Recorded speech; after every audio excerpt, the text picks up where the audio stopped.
L'éthique de la psychanalyse, leçon du 15 juin 1960.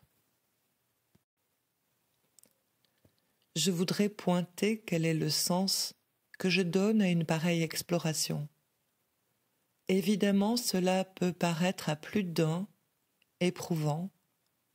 Je me suis longtemps servi de la métaphore du lapin et du chapeau à propos d'une certaine façon de sortir du discours analytique ce qui n'y est pas. Je pourrais dire maintenant que je vous expose quelquefois à l'épreuve de vous donner à manger des lapins crus. Remettez-vous, prenez le son du boa, dormez un peu, puis ça passera. Vous vous apercevrez au réveil que vous avez quand même digéré quelque chose. C'est très important, Antigone. C'est justement par ce procédé un peu dur, évidemment, un peu coriace, qui consiste à vous mettre avec moi à casser les cailloux sur la route du texte, c'est tout de même là que ça vous passera dans la peau. Je veux dire que vous vous apercevrez rétrospectivement que cette image d'Antigone, même si vous ne vous en doutiez pas, elle est absolument là, latente, fondamentale. Elle est essentielle et fait partie de votre morale, que vous le vouliez ou que vous ne le vouliez pas. Et c'est pour cela qu'il est important d'en réinterroger le sens. Si ce sens, justement, n'est pas le sens, en fin de compte, édulcoré à travers quoi d'habitude en est véhiculée la leçon. Il ne s'agit de rien moins que de la réinterprétation de tout le sens du message sophocléen. Et je crois qu'en avoir entendu certaines choses, même si vous pouvez, je dirais, résister à ce réaiguisement des arêtes du texte, vous ne pouvez pas ne pas sentir de quoi il s'agit.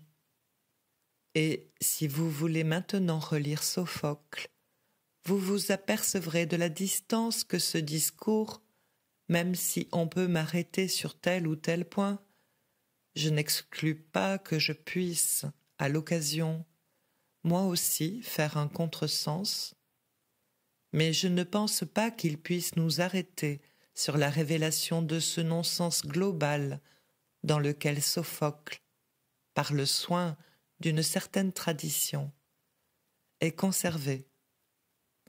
Enfin, alors que j'en discutais avec certains d'entre vous qui m'opposaient certains souvenirs qu'ils ont de la lecture d'Œdipe à Colonne, souvenirs évidemment influencés par l'interprétation scolaire, je me suis souvenu d'une petite note en bas de page.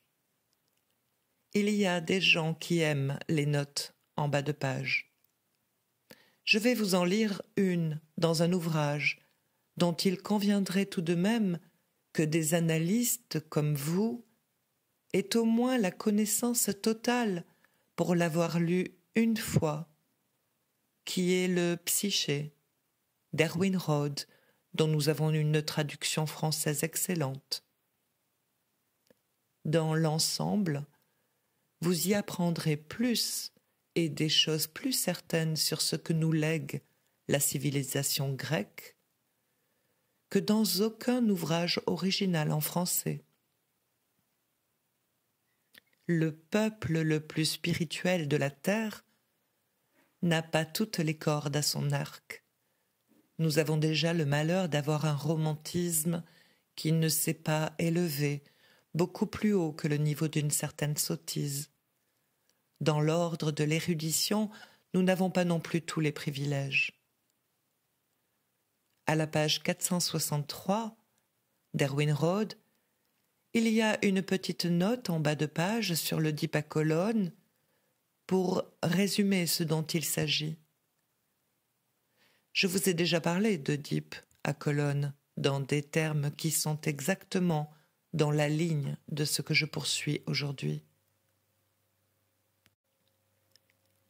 Il suffit de lire la pièce sans parti pris, écrit-il, pour voir que ce vieillard sauvage irrité, impitoyable, qui prononce sur ses fils des malédictions horribles.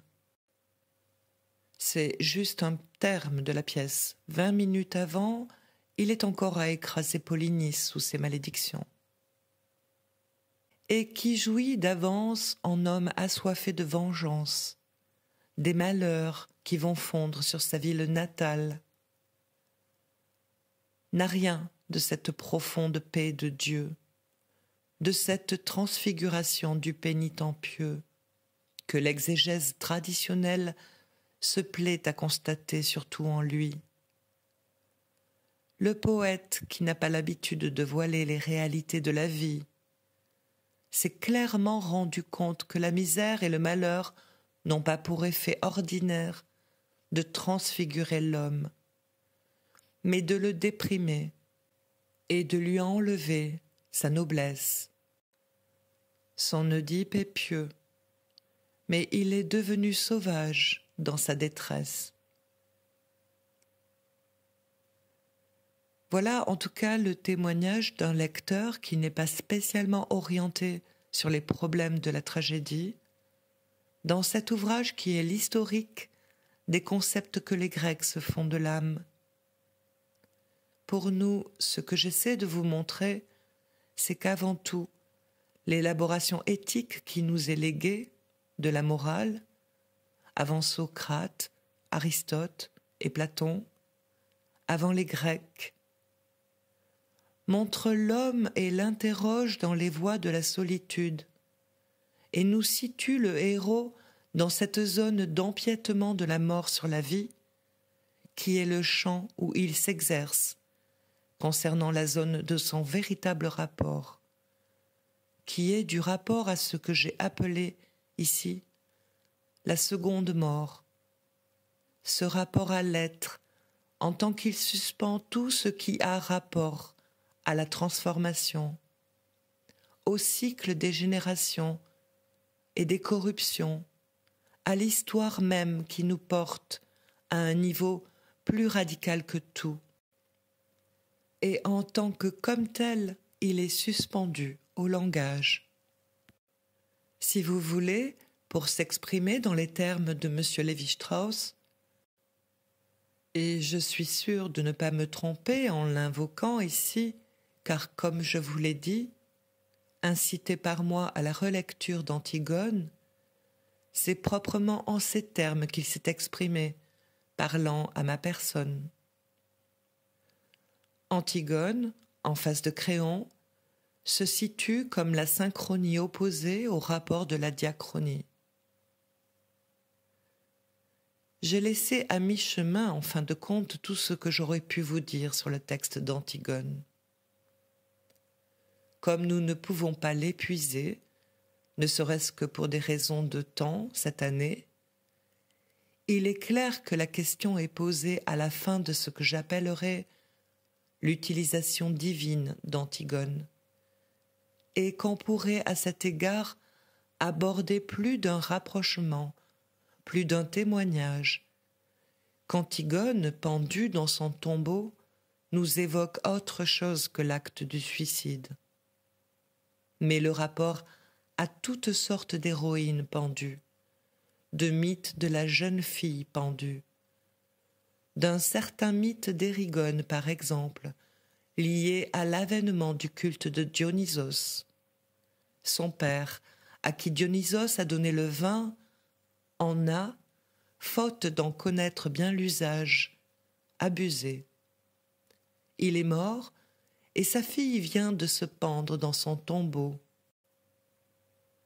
C'est là un mythe explicatif de tout un rite où nous voyons des images de jeunes filles plus ou moins simplifiées, symbolisées, suspendues à des arbres. Bref, Tout l'arrière-plan rituel et mythique est là, qui revient pour reprendre dans son harmonie religieuse ce qui nous est ici promu sur la scène.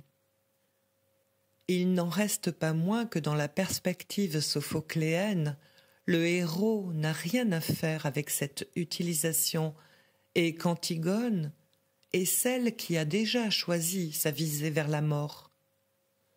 L'invocation qui s'enroule autour de cette espèce de tige est autre chose. Elle ne rejoint pas le défi humain dans l'occasion. J'en resterai là aujourd'hui, car ce dont il s'agit au moment où j'ai achevé ce que j'ai à vous transmettre sur la catharsis, c'est de l'effet de beau qui résulte de ce rapport du héros à cette limite définissable en cette occasion par une certaine hâte. Ici, je vous demande de comprendre pourquoi, usant des définitions même de la structure du séminaire, je veux passer la parole. Je ne veux pas être celui qui se charge, à lui tout seul, tel Maître Jacques, de remuer toutes les zones plus ou moins hétérogènes de ce qui nous est légué de l'élaboration traditionnelle en ces matières. Il est bien entendu que, je le souligne, c'est là un mode pour toute une certaine zone d'entre vous, je veux dire chacun de vous, qui à un certain moment de sa pensée peut résister bien souvent à ce que j'essaie de vous faire entendre en commentant sympathiquement, d'une façon plus ou moins ambiguë d'ailleurs, ce qu'il est convenu d'appeler l'ampleur de mon information, et comme on dit encore, de ma culture. Je n'aime pas du tout cela d'ailleurs. Cela a une contrepartie. On se demande où je prends le temps de rassembler tout cela. Vous admettrez quand même que j'ai sur vous un peu d'avance dans l'existence. J'ai pas tout à fait 200 ans de tondeuse comme une pelouse anglaise, mais ça commence à s'approcher. Enfin, j'en suis plus près que vous. J'ai eu le temps d'oublier plusieurs fois les choses dont je vous parle. Je voudrais donc aujourd'hui, concernant le beau, céder la parole à quelqu'un qui m'a paru particulièrement compétent pour le faire dans un champ, en un point d'articulation que je considère comme essentiel pour la poursuite de mon discours. La définition du beau et du sublime telle qu'elle a été posée par Kant. Il y a en effet, vous le verrez, un mode d'analyse catégorielle qui est d'une haute portée pour rejoindre la structuration topologique du discours qui est le mien, qui est l'effort de celui que je poursuis devant vous.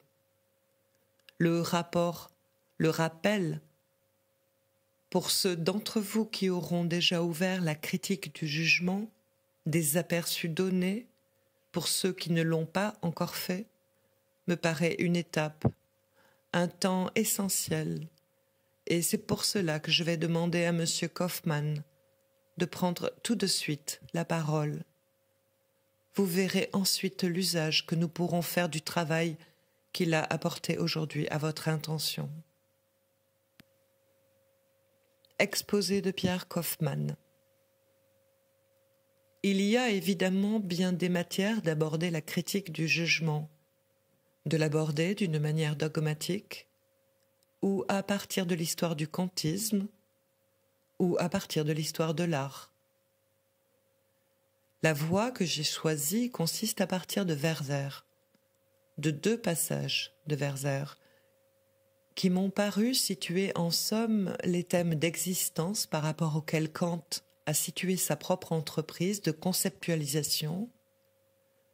En effet, ce sont 2 passages, je ne sais pas historiquement si Kant les a interrogés dans son élaboration du concept de beau et de sublime, où il transparaît 3 points essentiels de la notion que Kant s'est faite de ces 2 expériences esthétiques.